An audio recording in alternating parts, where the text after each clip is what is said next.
Então, pessoal, continuando o assunto aqui, tudo bem?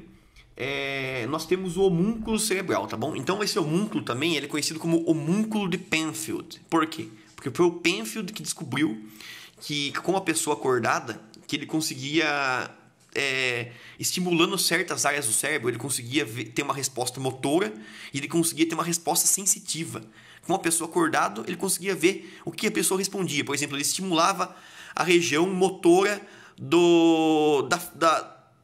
vamos dizer assim, da língua, tá bom? Aí, ele estimulava essa região motora da língua e o cara mexia a língua, tá bom?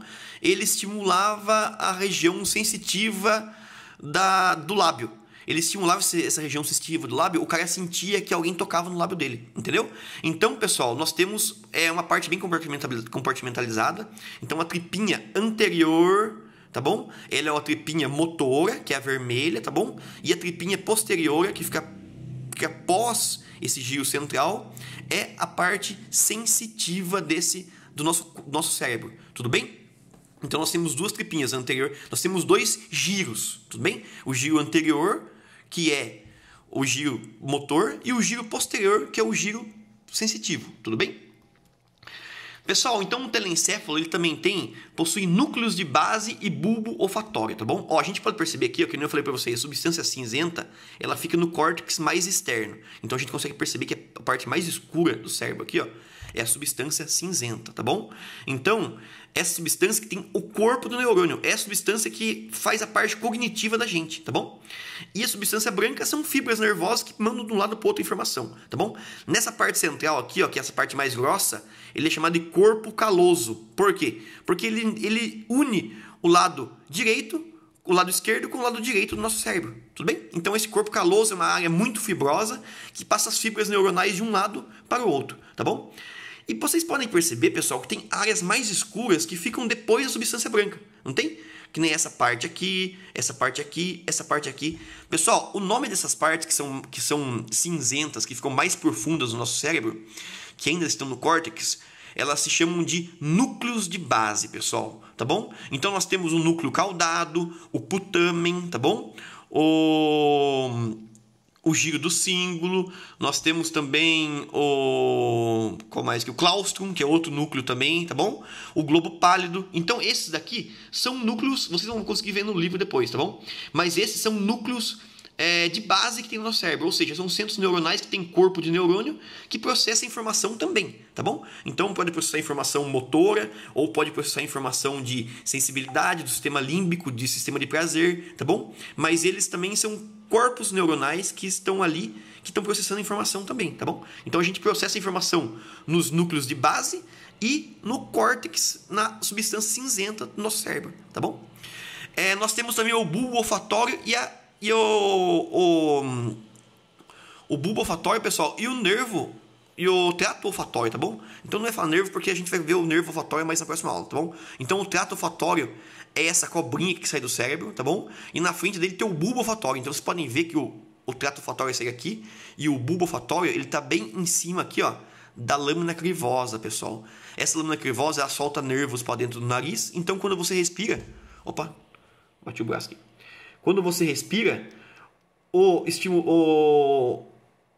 produto químico que você está respirando, ele entra e estimula esses neurônios que estão aqui em cima, e esses neurônios estimulam diretamente o bulbo olfatório. E dele manda já a informação para o cérebro de maneira direta, tá bom?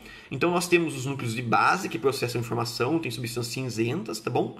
Que são depois da substância branca. E nós temos também o trato olfatório e o bulbo olfatório, tá bom? Que são os órgãos responsáveis por conduzir o sistema olfatório da gente, tudo bem? Isso está no telencéfalo ainda, tá bom? Mais profundo, mais pro centro do corpo, pessoal, nós temos o diencéfalo, ó. Ele fica bem no centro do nosso cérebro, bem nessa área aqui, ó, que tem um espaço vazio, tá bom? Na verdade não é espaço vazio, ele é o terceiro ventrículo, tá bom? Então aqui, ó, a gente vai discutir os ventrículos mais pra frente. Então aqui, ó, essa parte mais grossa em cima é o corpo caloso, tá bom? Que é aquela parte de fibra que as fibras mandam informação de um lado pro outro do nosso cérebro, tá bom? E quem modula o nosso corpo de maneira involuntária, que a gente às vezes não tem noção de como que ele responde, ou quem faz isso é o diencéfalo, tá bom?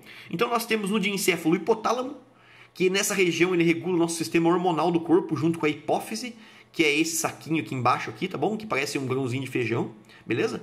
Então aqui o hipotálamo, ele comanda a hipófise, que comanda todas as outras glândulas do corpo, tudo bem? Então ele é responsável, ele atua no sistema endócrino. A gente vai discutir ele lá no sistema endócrino, tá bom? Nós temos o tálamo, que é nessa parte superior aqui, que ele é responsável, ele comanda também, ele trabalha no nosso sistema límbico. Então o nosso sistema de sensação de prazer, sensação de recompensa, tudo isso, pessoal, o hipotálamo, ele está envolvido nesse sistema, tá bom? E temos também o epitálamo, pessoal. O epitálamo, essa bolinha que tem no final do epitálamo, essa pontinha aqui, ó, epi porque ele está na extremidade, tá bom?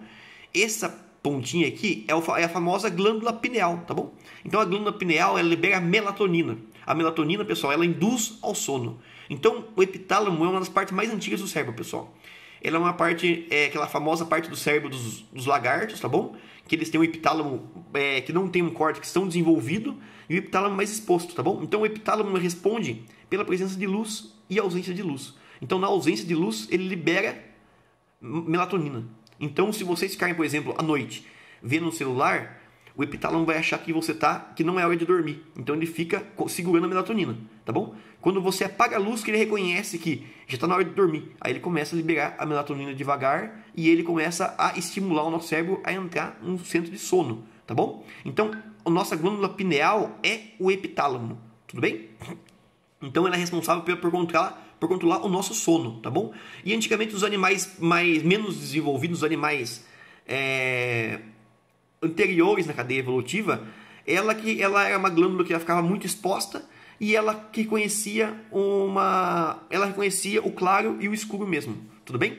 Então, pessoal, se a gente ficar estimulando a vista antes de dormir com o celular na cama, o nosso epitálamo ele não está estimulado, tá bom? Por quê? Por causa da luz. Então a gente precisa ter o costume, para ter um sono melhor, de desligar qualquer aparelho elétrico, para qualquer aparelho que elimine luz, que solte aquela luz branca no nosso cérebro. Então, qualquer tipo de luz, seja branca ou azul, pessoal, uma pode ter menos estímulo do que a outra, mas as duas luzes estimulam, elas inibem o epitálamo, tá bom? Então, por isso que o certo é não levar celular ou ter televisão no quarto, tá bom? Porque isso influencia no nosso sono.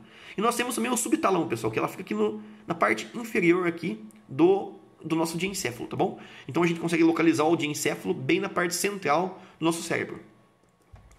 Pessoal, abaixo do diencéfalo tem o mesencéfalo, tá bom? Então o mesencéfalo, ó, nós temos o tálamo aqui em cima e nós temos a ponte embaixo.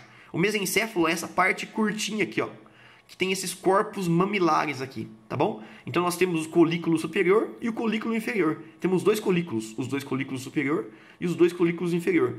Pode ver que o diencéfalo é um trecho bem curtinho aqui do nosso cérebro. Na verdade, o que ele liga o tálamo, ele liga o diencéfalo com a ponte, tá bom? Então ele é formado pelos colículos superiores e colículo inferior, tá bom? E a parte que limita ele inferiormente é a ponte, beleza? Pessoal, então nós temos também, seguindo em direção à medula espinhal, nós temos também a ponte, que é essa pons aqui, eu não consegui achar uma imagem em português, tá bom? A ponte, traduzindo esse pons. E nós temos também o bulbo, pessoal, tá bom? Que é essa parte aqui, ó, mais bulbosa aqui, tá bom? Então a ponte, ela é responsável pelo nosso controle autônomo do corpo. Então ela é responsável pelo controle respiratório, a ponte controla o nosso sistema respiratório, entendeu? Então ela tem um sistema autônomo de conseguir você respirar sempre que você precisar, tá bom? Então, se você faltou oxigenação no corpo, a ponte manda aumentar a frequência respiratória, tá bom? Se você tenta se prender a respiração, quando falta oxigenação, ela que faz você respirar. Então não adianta você tentar ficar segurando a respiração, que uma hora o teu reflexo vai fazer você puxar o ar, tá bom? O que acontece quando a gente está se afogando? A gente segura a respiração, prende a respiração e entra na água. Uma hora, o nosso corpo vai faltar oxigenação, a ponte vai mandar você puxar ar. Daí se você estiver embaixo d'água, você vai puxar água e você vai acabar morrendo afogado, tá bom? Então a ponte é um sistema que controla o nosso sistema respiratório e ele é autônomo, tá bom? E nós temos também o bulbo aqui na parte de baixo, que ele une a ponte com a medula espinhal, tá bom? Então, o bulbo, pessoal, ele tem a medula oblonga, pessoal, que ele começa na medula espinhal aqui, tá bom? E na parte posterior dele, nós temos aqui nessa parte de trás aqui cerebelo, pessoal. O cerebelo, ele é essa parte que está em azul aqui, tá bom? Esse pacotinho em azul atrás do cérebro aqui, tá bom? E aqui está a forma estrutural dele, anatômica, tá bom? Então nós temos o lobo ventral, que é o anterior, e nós temos o lobo posterior, tá bom? Só lembrar uma coisa que vocês precisam lembrar só, é do vérmix. Nós temos o vérmix anterior, que é essa pontinha aqui, e o vérmix posterior, que é essa outra pontinha aqui, tá bom? Qual que é a função do cerebelo? A função do cerebelo é modular o nosso movimento, tá bom? Então o nosso corpo vai lá, o nosso cérebro vai lá, reconhece e manda fazer um movimento. Depois que o movimento sai do cérebro, o comando de movimento sai do cérebro, ele passa pelo cerebelo. O cerebelo modula esse movimento e manda para baixo, tá bom? Então se a pessoa tem problema no cerebelo, ela tem aquela marcha táxica, que é aquela marcha de bêbado que não consegue, que para se equilibrar tem que ter a perna aberta, tá bom?